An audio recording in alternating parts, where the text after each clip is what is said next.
The Christian Atheist is also available on YouTube, and you will find other great content, including the literature I frequently refer to, on our Simple Gifts podcast. If you find our content helpful, consider supporting us through PayPal at romanschapter5@comcast.net. Welcome to the Christian Atheist, where faith and reason fuse in the Incarnation. Episode number 62, Uncle Andrew and the Evidence and Faith. It is said that a picture is worth 1,000 words.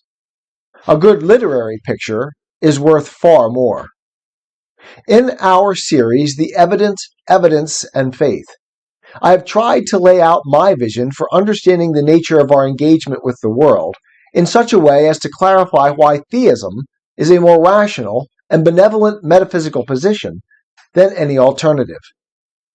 It was not, however, until I was nearly done with the series that Jenny and I began reading C.S. Lewis's The Magician's Nephew again.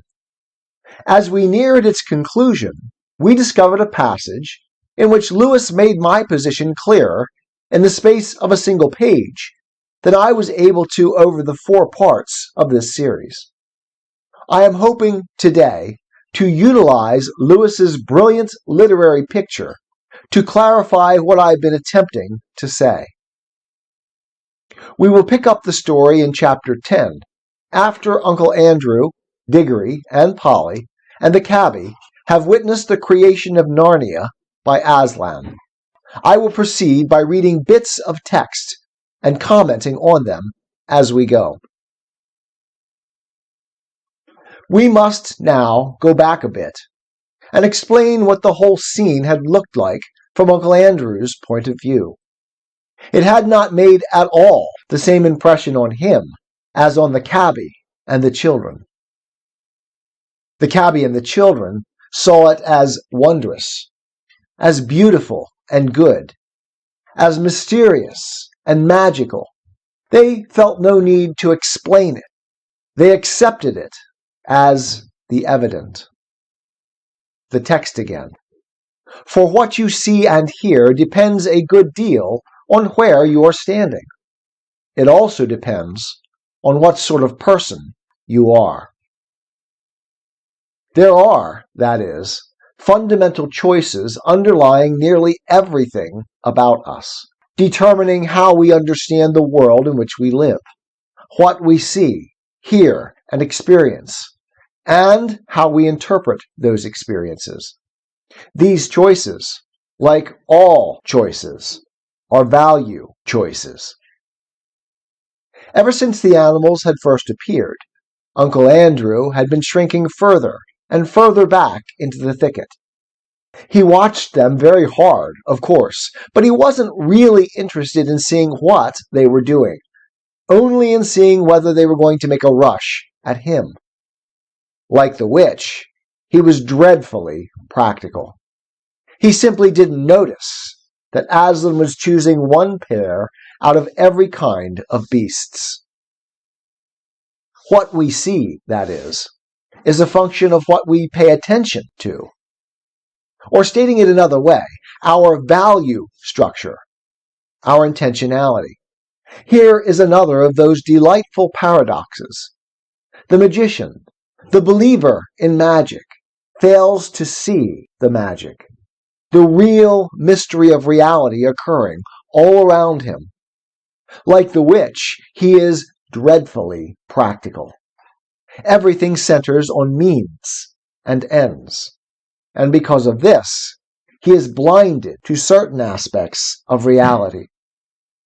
All he saw, or thought he saw, was a lot of dangerous wild animals walking vaguely about. And he kept on wondering why the other animals didn't run away from the big lion. What Uncle Andrew, in fact, saw did not fit his pre-established understanding of possible experience. That is, his metaphysical assumptions. His metaphysical blinders prevent him from seeing the rational structure right before his eyes, the evident. He is not puzzled by the magic that defies his rational explanation. He does not even see that, but by the events themselves, which fail to conform to his rationalized picture of reality. When the great moment came, and the beasts spoke, he missed the whole point, for a rather interesting reason. When the lion had first begun singing, long ago when it was still quite dark, he had realized that the noise was a song, and he had disliked the song very much. Notice that alongside Uncle Andrew's perceptions, and profoundly affecting those perceptions, lies a value judgment. This is fundamental to the view of faith I am presenting. It made him think and feel things he did not want to think and feel. Then, when the sun rose, and he saw that the singer was a lion, only a lion, as he said to himself, he tried his hardest to make believe that it wasn't singing and never had been singing, only roaring, as any lion might in a zoo in our own world.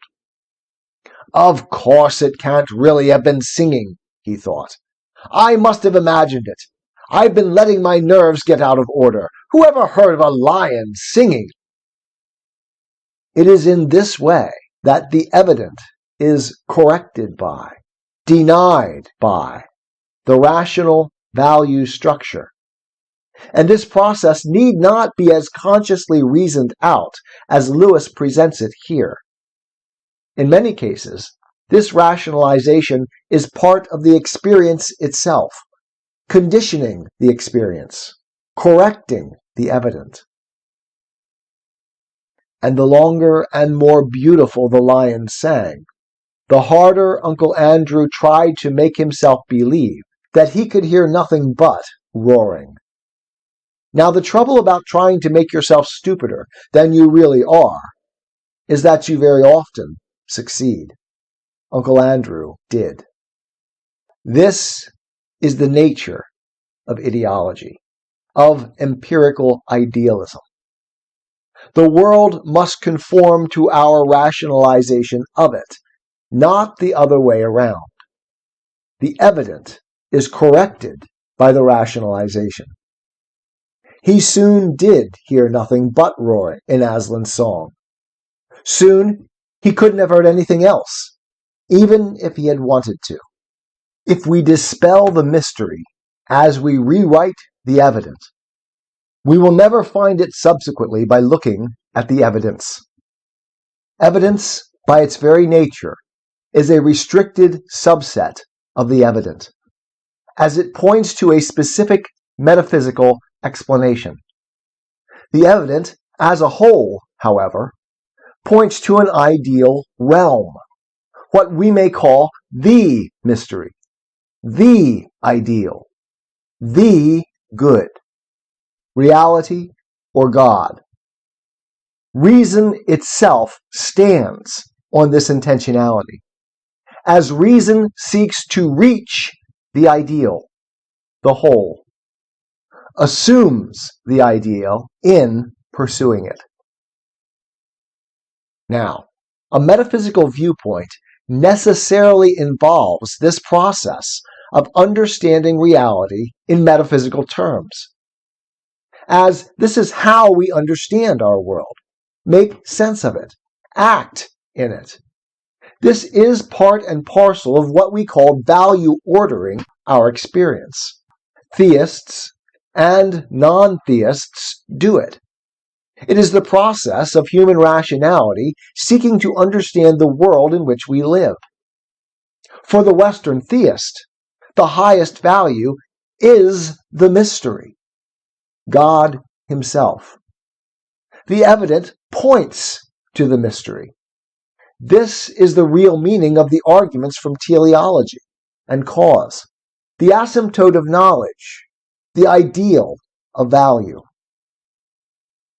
When, instead of embracing the evident and the mystery to which it points, we privilege a rationalized metaphysics, rewriting the evident and believing our rewrite to be true, we no longer see the evident. finding only evidence for our metaphysical view. In effect, we shift the uncertainty, the mystery of metaphysics, back onto the evident in order to rewrite it. Uncle Andrew is not puzzled by the magic, the mystery of a lion singing, or of animals talking, but by the failure of the animals to flee from the lion. The uncertain for him is the rational puzzle posed by his metaphysical assumptions, not the magic of creation happening all around him.